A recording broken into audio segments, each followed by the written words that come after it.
नमस्कार, कैसे हैं आप सभी लोग। फिक्र आपकी में एक बार फिर से आपका स्वागत है। बहुत सारी खबरें हैं आज। फिक्र दिल्ली में आतंकी हमले से जुड़े नए पर्दाफाश की, और यकीन मानिए यह पर्दाफाश है जिसके बिग पॉइंट्स परेशान करने वाले हैं। 8 संदिग्ध 4 शहरों में आईडी ब्लास्ट करने वाले थे। सोचिए, 4 शहर, कुल मिलाकर 4 कार इस पूरे टेरर मॉड्यूल में शामिल बताई जा रही हैं। इसके अलावा लेडी डॉक्टर शाहीन सईद के डायरेक्ट संबंध आतंकी मसूद अजहर के भतीजे की पत्नी से निकले। दिल्ली धमाके के अलावा बात बिहार की भी होगी, जहां चुनावी नतीजों से पहले टाइगर जिंदा है कि पोस्टर चर्चा में है, और मोकामा का मिठाई युद्ध ट्रेंड कर रहा है। बात ट्रंप की भी होगी। अब बड़ी इंटरेस्टिंग बात है, जिन्होंने सीरियाई राष्ट्रपति से मिलने के बाद अजब सा सवाल पूछ डाला। अहमद अल शरा से पूछा कि आपकी कितनी बीवियां हैं। यह ट्रंप ने पूछा, पहले इत्र लगाया फिर यह सवाल पूछा। खैर, लेकिन पहले दिल्ली धमाकों की शुरुआत नई जानकारी के साथ करते हैं। इस वक्त की बड़ी खबर, ब्रेकिंग न्यूज नंबर 1 आपके सामने।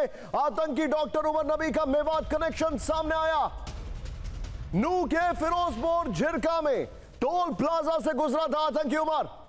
ये वीडियो ध्यान से देखें आप। धमाके वाले दिन टोल प्लाजा पर लगे सीसीटीवी में समय था 1:36 रात के। ये देखिए, सूत्रों से खबर, उमर की कार उस वक्त विस्फोटकों से लदी हुई थी। ये देखिए जरा। हरियाणा का नू एक बार फिर से चर्चा में है। इस बार दिल्ली धमाके के नू से जुड़ रहे हैं। आतंकी डॉक्टरों का नू से क्या कनेक्शन हो सकता है? दिल्ली का ब्लास्ट का आरोपी उमर धमाके से पहले सुबह सुबह नू में क्यों था? चौंकाने वाली जानकारी सामने आई है। ध्यान से देखिए। जांच एजेंसियों को संदेह है कि धमाके में इस्तेमाल 20 क्विंटल एनपीके यानी कि नाइट्रोजन, फास्फोरस और पोटेशियम युक्त फर्टिलाइजर नू से ही खरीदा गया था, जिसका इस्तेमाल बम बनाने के लिए, अमोनियम नाइट्रेट बनाने के लिए किया जा सकता है। कल शाम इसी सिलसिले में दिल्ली पुलिस की एक टीम वहां फर्टिलाइजर की एक दुकान पर छापा मारती है। ध्यान से देखिएगा अब क्या होता है। वहां मौजूद एनपीके से फरीदाबाद में जब्त एनपीके के मॉल्यूल का सैंपल मिलाया गया। आगे क्या होता है? और यह सैंपल मैच भी हो गया। इसके बाद पुलिस ने दुकान में मौजूद एनपीके और सीसीटीवी का डीवीआर जब्त कर लिया है। दुकान मालिक दिनेश सिंगला को हिरासत में ले लिया है। आपको बता दें कि फिरोजपुर झिरका के वसई मेव गांव में अमोनियम नाइट्रेट का इस्तेमाल अवैध माइनिंग में किया जाता है। वसई मेव और नागल गांव में चोरी छिपे अवैध माइनिंग की जाती है। विस्फोट के लिए अमोनियम नाइट्रेट का इस्तेमाल किया जाता है। सोचिए, और मुमकिन है कि उमर धमाके वाले दिन वही खतरनाक रासायनिक पदार्थ लेने के लिए नू गया था।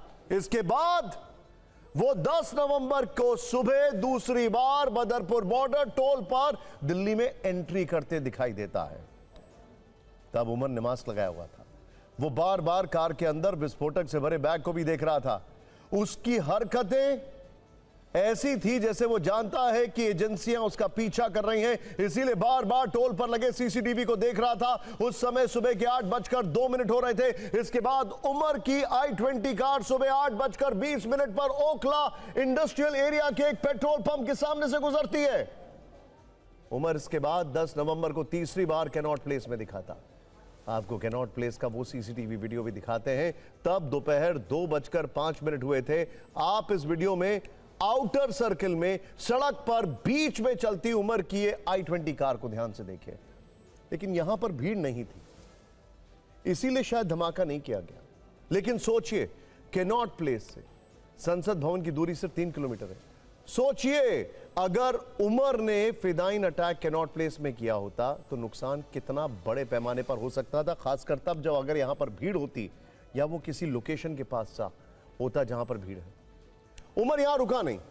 3:19 पर वो लाल किले की पार्किंग में पहुंच जाता है। वहां वो काफी देर तक रहता है। इस बीच वो पुरानी दिल्ली की एक मस्जिद में भी गया। तुर्कमान गेट के सामने फैज इलाही मस्जिद में वो करीब 10 मिनट रहा। जांच एजेंसियां ने वहां भी जाकर जांच पड़ताल की है। इसी तुर्कमान गेट मस्जिद के पास उमर पैदल टहलता हुआ भी सीसीटीवी में रिकॉर्ड किया गया है।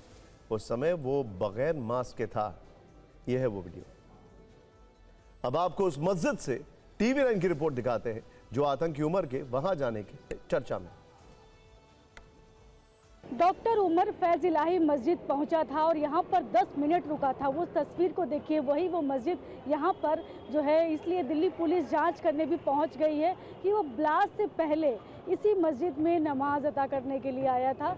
और वो तस्वीरें आप देख सकते हैं, पुलिस अंदर जांच करने के लिए गई है, बाहर भी एक टीम तैनात है और वो एक एक चीज़ की छानबीन की जा रही है, पूछताछ की जा रही है लोगों से।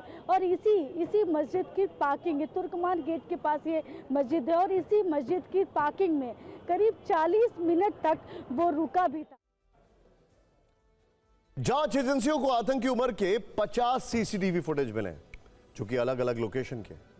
इनकी गंभीरता से पड़ताल की जा रही है। इस बीच यह भी पता चला है कि धमाके के वक्त I-20 कार में खुद उमर ही सवार था। धमाके से उसके भी चीथड़े उड़ गए। मतलब यह एक फिदाइन हमला था। इसकी पुष्टि उमर की मां के DNA सैंपल्स को I-20 कार से मिली हड्डियों और दांतों के DNA सैंपल्स से मैच कराने के बाद हुई है। सूत्रों के मुताबिक पता यह भी चला है कि उमर के परिवार को पहले से पता था कि वो कट्टरपंथी हो चुका है, लेकिन परिवार वालों ने यह बात सुरक्षा एजेंसियों से छुपाई। सोचिए, वहीं उमर की कार के बारे में भी बड़ी खबरें सामने आई हैं। ध्यान से देखिएगा बाबा। उमर की I-20 कार का प्रयोग विस्फोटक को ट्रिगर करने के लिए ही की जाना था, जो कि 10 नवंबर को दिखाई भी दिया। इसके अलावा पुलिस को एक मारुति ब्रिट्जा कार अल फला यूनिवर्सिटी में मिली है। मारुति ब्रिट्जा कार देखिए, जो कि लेडी डॉक्टर शाहीन सईद के नाम पर है, जिसका इस्तेमाल एक दूसरा डॉक्टर कर रहा था। पुलिस ने उसे भी हिरासत में ले लिया है। इसके अलावा एक लाल रंग की इको स्पोर्ट भी फरीदाबाद मॉड्यूल में शामिल थी, जिसे कल फरीदाबाद के खंदावली गांव में बरामद किया गया। उमर ने इस कार को दिल्ली के रजौरी गार्डन में फर्जी पते पर खरीदा था। जिस फोर्ड इको स्पोर्ट्स को तलाश किया जा रहा था, ये आप देख सकते हैं, ये उमर की गाड़ी है और यही खंदावली गांव में खड़ी हुई थी। ये गाड़ी है जिसको तकरीबन 22 घंटे तक चेक किया गया था और अब इस गाड़ी को लेकर के इस वक्त पुलिस जा रही है। लगभग 22 घंटे इसकी तलाशी NSG, NIA और इसके अलावा फॉरेंसिक की टीम ने की थी। फहीम नाम का शख्स है, जो कि डॉक्टर उमर का असिस्टेंट बताया जा रहा है, वो इस गाड़ी को चला करके खंदावली गांव में लेकर के आया था। संदेह जताया जा रहा था कि इस गाड़ी के अंदर जो है विस्फोटक हो सकता है और इसके बाद जो NSG की टीम है, उन्होंने लगभग 22 घंटे तक इस गाड़ी को चेक किया था। DL 10CK0458 ये नंबर है गाड़ी का, जिसके अंदर कुछ भी ऐसा सस्पिशियस नहीं मिला।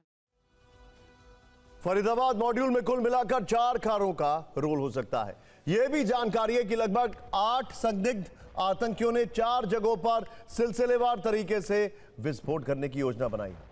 सोचिए, 4 जगहों पर उनकी योजना 2-2 के समूह में 4 शहरों में जाने की थी। प्रत्येक समूह ने अपने साथ ID ले जाने की प्लानिंग की थी।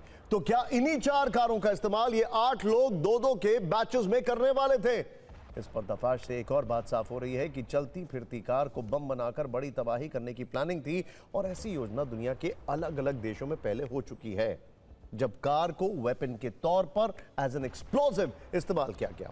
गौर करने वाली बात यह भी है कि डॉक्टर उमर VBID एक्सपर्ट था। VBID यानी कि vehicle borne improvise explosive device, यानी जब किसी गाड़ी को ही बम बना दिया जाता है, इसका मतलब यह हुआ कि आतंकी किसी भी वाहन में विस्फोटक लाद लेते हैं और फिर टारगेट वाली जगह पर ले जाकर धमाका कर देते हैं। आतंक की दुनिया में इस तरह के बहुत सारे बदलाव देखने को मिले हैं, क्योंकि इसकी शुरुआत वर्ष 1920 में अमेरिका के वॉल स्ट्रीट में हुए बम विस्फोट से होती है। तब न्यूयॉर्क में हुए इस तरह के विस्फोट से 30 लोग मारे गए थे। उस समय आतंकवादियों ने एक घोड़ा गाड़ी में विस्फोटक लादकर वॉल स्ट्रीट के सामने धमाका कराया।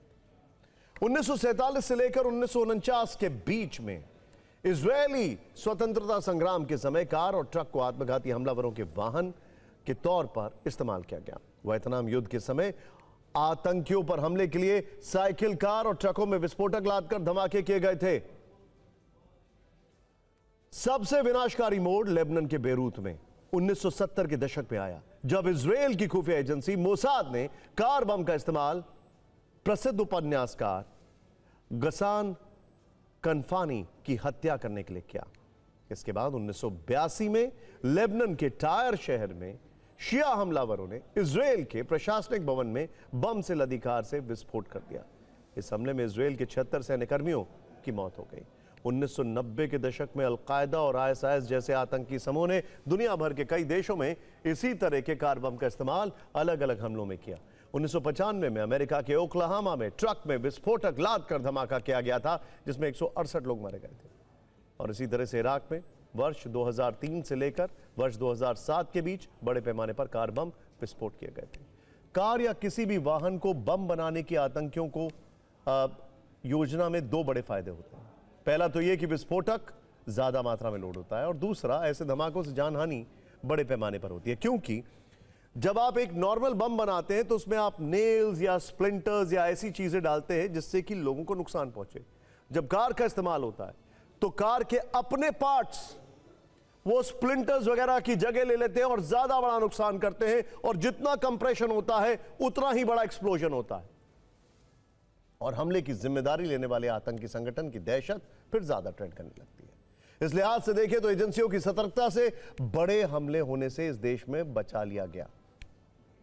कार बम ब्लास्ट करके ज्यादा नुकसान पहुंचाने के आतंकियों के मंसूबे पर पानी तो फिर क्या। दिल्ली में हुए आतंकी धमाके के बाद हरियाणा की अल फला यूनिवर्सिटी सबसे ज्यादा चर्चा में है, क्योंकि इस घटना में शामिल होने के आरोप में इसी यूनिवर्सिटी के डॉक्टर पकड़े गए हैं। दिल्ली ब्लास्ट के आतंकी डॉक्टर उमर के और पकड़े गए आतंकी डॉक्टर मुज्जमिल की इसी यूनिवर्सिटी में मुलाकात हुई थी। उन दोनों का इसी यूनिवर्सिटी के कमरा नंबर 4 और कमरा नंबर 13 से गहरा संबंध है। यही वो दो कमरे हैं जो अब दिल्ली धमाके की गुत्थी सुलझाने की सबसे अहम कड़ी बन चुके हैं। सूत्रों के मुताबिक अल फला यूनिवर्सिटी की बिल्डिंग नंबर 17 के कमरा नंबर 4 और कमरा नंबर 13 में ही दिल्ली समेत यूपी के कई इलाकों में बम धमाके का प्लान बनाया गया था। 13 नवंबर को 13 नंबर कमरा पुलवामा के रहने वाले डॉक्टर मुज्जमिल अहमद का था, और इसी कमरे में वो दूसरे आतंकी डॉक्टर्स के साथ सीक्रेट मीटिंग किया करता था। अल फला यूनिवर्सिटी के कैंपस के अंदर डॉक्टर उमर कमरा नंबर 4 में रहता था, और यहां भी आतंकियों की मीटिंग होती थी। यूनिवर्सिटी की लैब से केमिकल को मुज्जमिल के रूम तक लाने का प्लान भी कमरा नंबर 13 में बनाया गया था। इस 13 नंबर कमरे को पुलिस ने सीज करके यहां से कई तरीके के डिवाइस और पेन ड्राइव्स बरामद की। फॉरेंसिक टीम ने कमरा नंबर 13 से और यूनिवर्सिटी की लैब से कुछ रासायनिक पदार्थ और डिजिटल डेटा भी बरामद किया है। शक है कि इन्हीं रासायनिक पदार्थों से विस्फोटक तैयार किए गए थे।